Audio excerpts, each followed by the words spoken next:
Before I start, I would like you guys to subscribe to my channel if you like videos. If you want to know about earphones, I have a handful of earphones coming in a week or two, and if you are interested in earphones, it will be really nice if you guys subscribe into my channel.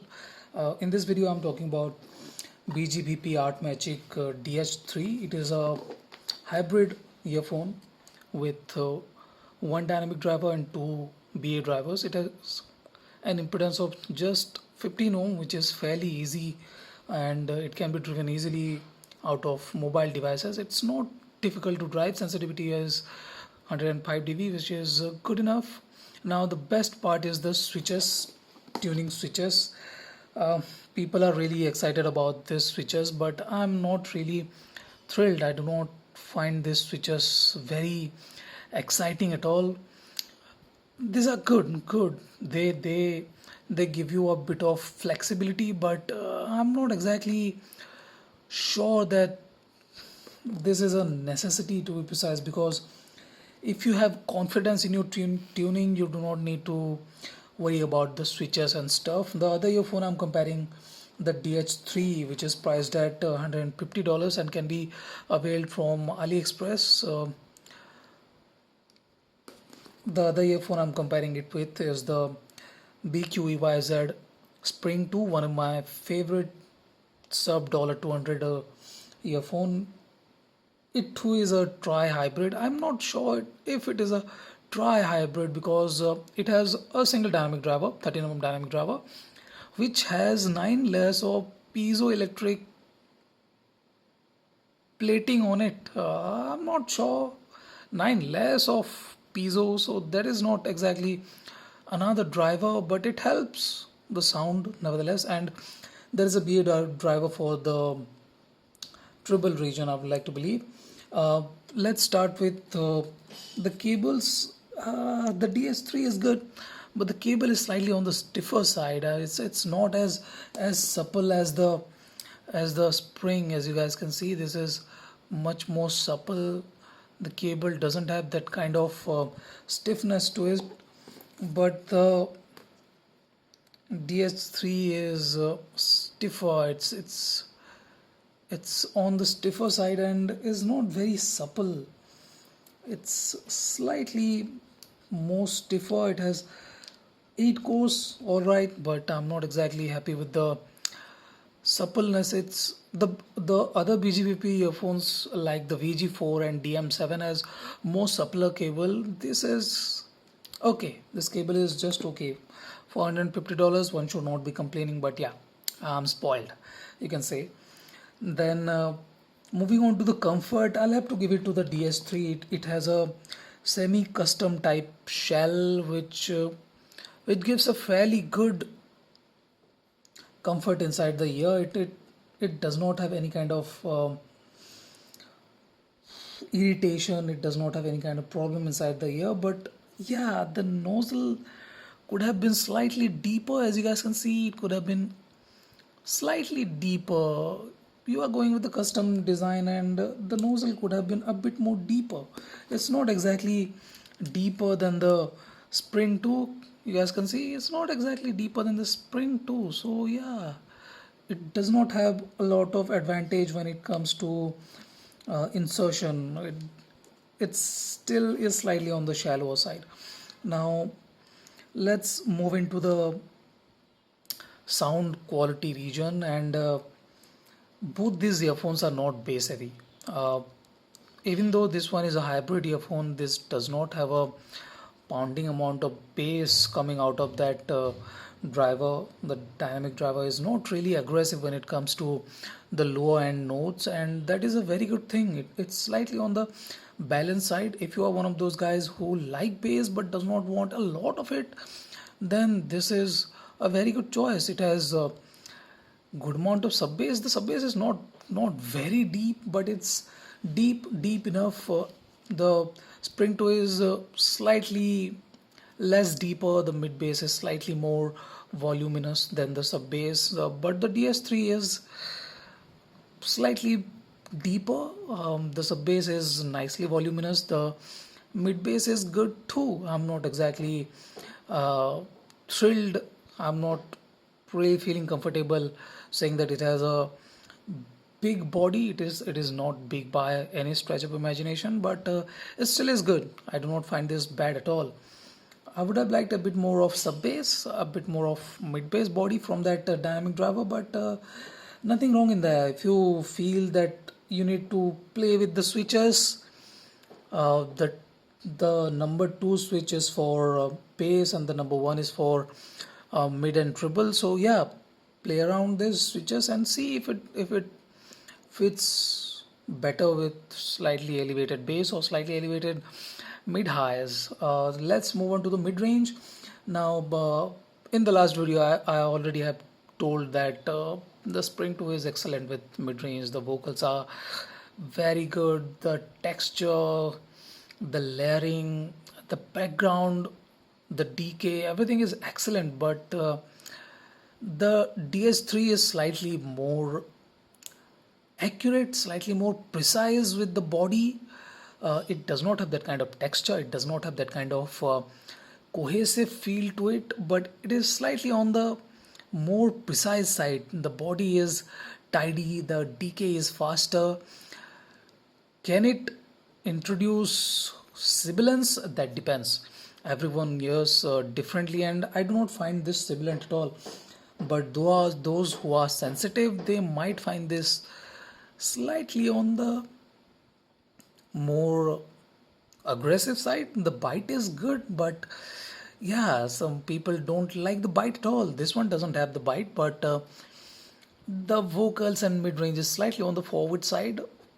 As I mentioned, it's a win for the Spring 2, hands down. It just has superb mid range, the layering, separation, details, the micro details is fantastic on this. You do not need to worry about that. Now, this one do have a slight of problem with layering because all the instruments are placed more or less on the same plane, and that is hampering the layering here.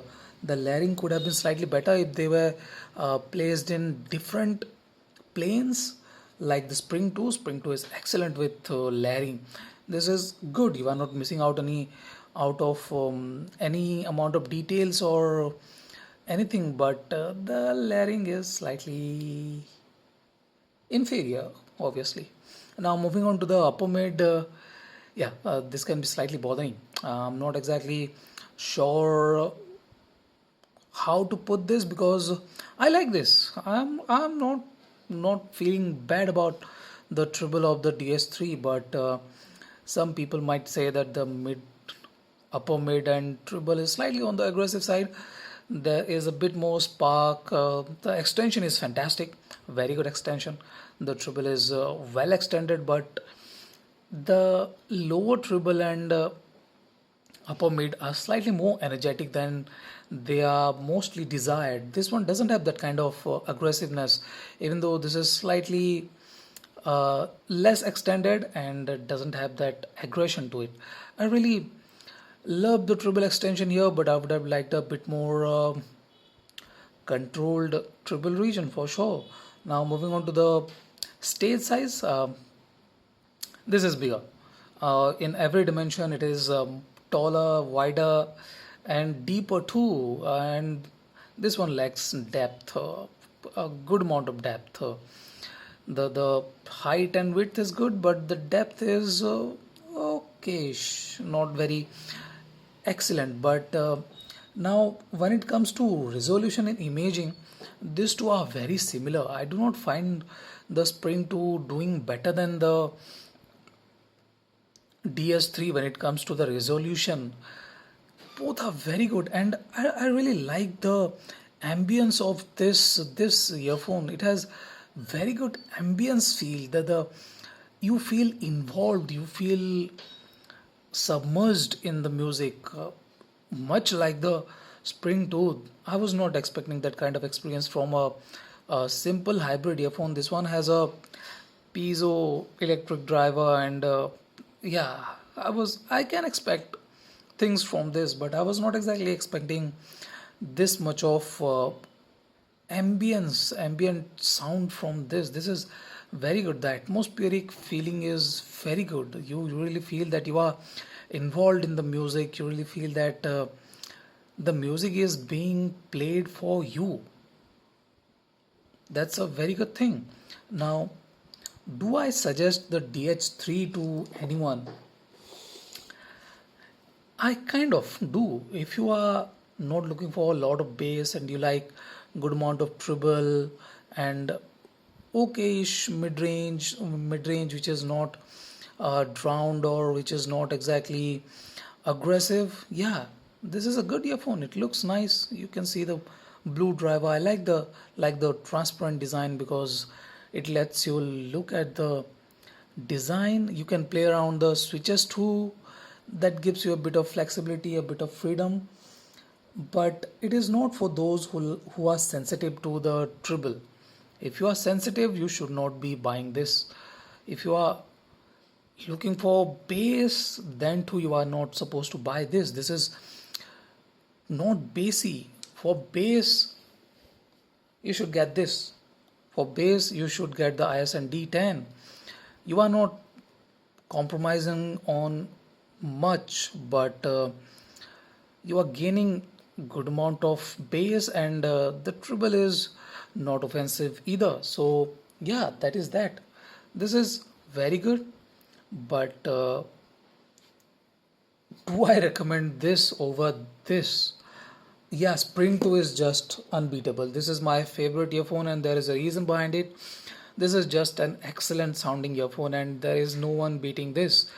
I talked about the ambience and stuff, but this one has the ambience that the DS3 cannot beat. This is the earphone to beat for $200 till date. I do not see anything in this price range beating this. None at all. Nothing. Do I recommend the DS3 over the ISN D10? Maybe. Maybe. Depends upon your taste, what you are looking for from the earphone. And you can go for either of these earphones. If you are looking for good balance, so you can take treble.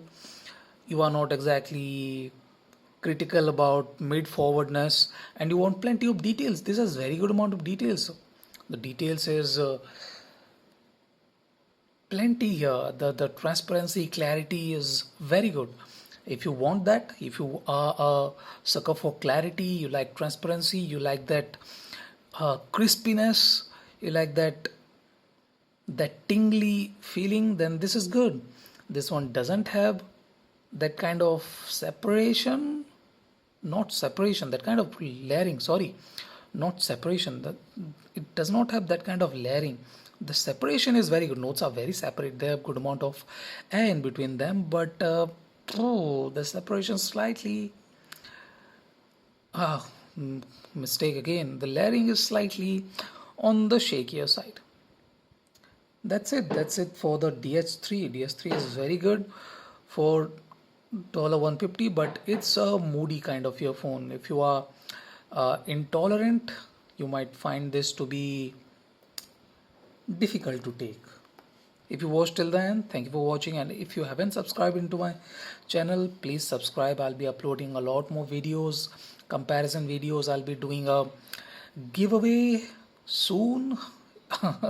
And that's the thing, if I get to 250 subscribers in 10 days, I think I'll be much more serious about the giveaway, but I'll do it anyway. I do not think that is a critical part here, but I'll be doing a giveaway very soon.